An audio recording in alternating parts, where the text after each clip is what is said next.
This is a 1967 Checker Marathon. Norway Checker made cabs. This, for some reason, is not a cab, and someone actually bought it for their car. So this originally had a Chevy 283 and some Borg-Warner transmission or something like that, which has been removed. There you go. Show you the interior here. These are famous for being the New York cabs in all the old movies like Ghostbusters and things.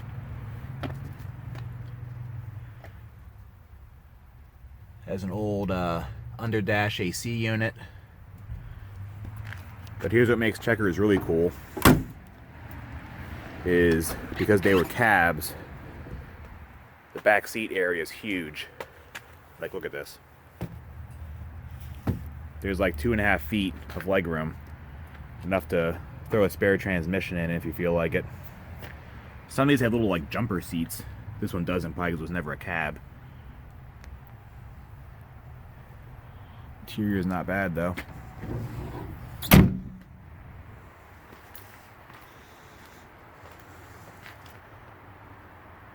They are incredibly good looking cars. So it's kind of odd someone bought one to actually just drive as a normal car. But whatever. Other fun thing, I don't know the exact years, but they made these things for like incredibly long. Like 1961 or something, up till the 80s, and they all look pretty much the same. So even though it looks like a 50s car, they still made them in the 80s. But here's what's going on with it.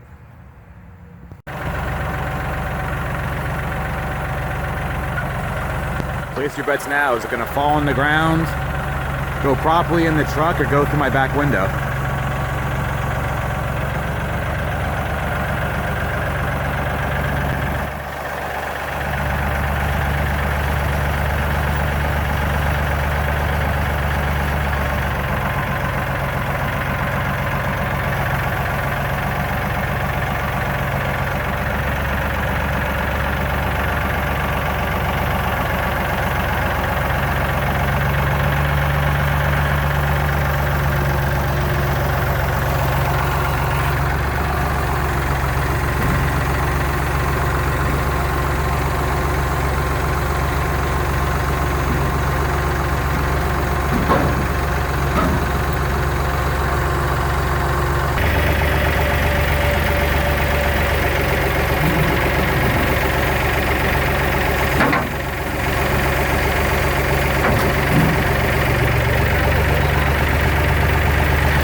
Survived. I'm now in possession of a Checker 283 and some random garbage transmission. Now if we wander into Corey's good hoard, here is the donor. Voila, tarp reveal. This is a Chevy Vortec 4200, or an Atlas motor. Inline 6 motor from a Trailblazer. Yes, really. This one's junkyard fresh, and this is the new heart for the Checker. This is a twin overhead cam, 4.2 liter inline 6. Neat thing about these motors is the front drive shaft, or front CD axle, goes through the oil pan. Oh yeah, it's neat. Like I said, twin overhead cam, variable valve timing, timing chain, coil on plug.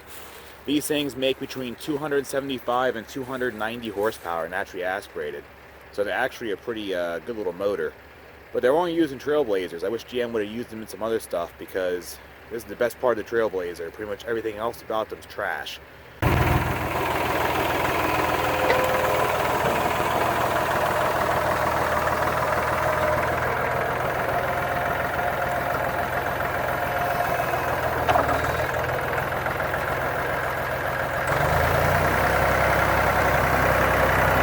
ladies and gentlemen, the least redneck engine installation ever.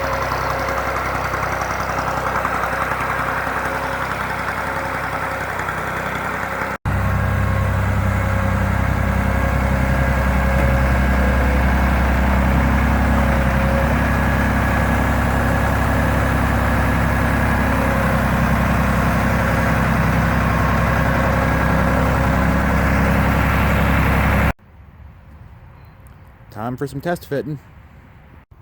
That's cool though, huh? Yeah, it's a BOP TH400 that kind of fits.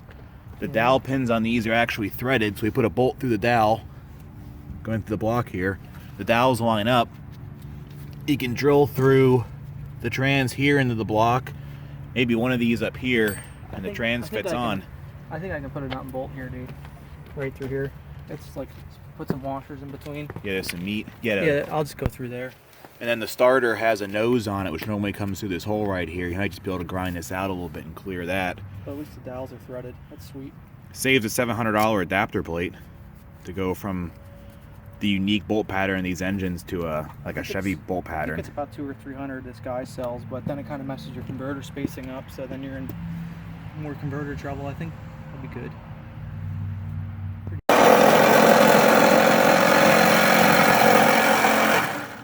Oh. Cut important wiring. Yeah. They're okay.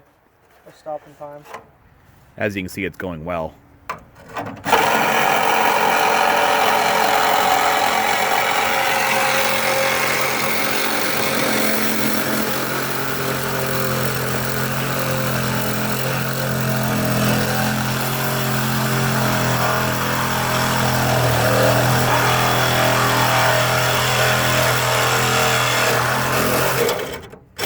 Is that good? What do I gotta cut yet? Probably just the AC condenser's holding it in. There's something right here.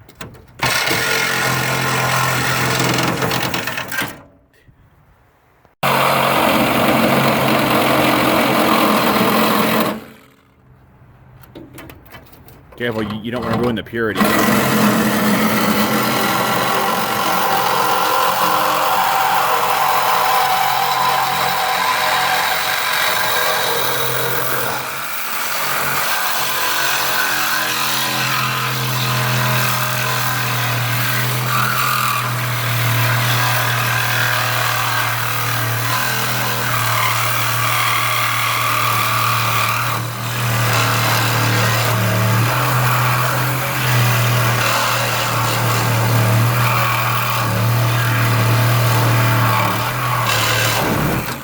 Numbers matching.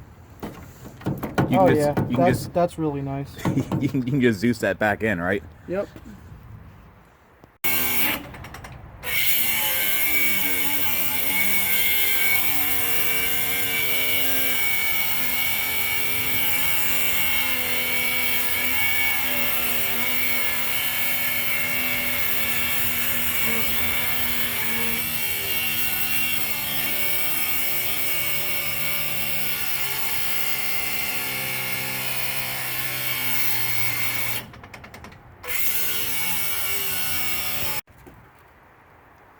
By simply removing the entire radiator support and the AC condenser and the sway bar, the motor's entered the engine bay, but the pan's hitting on the cross member.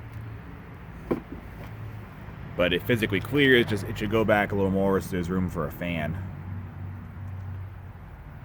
Seeing how it's pitch dark, it's probably enough fabrication for one night.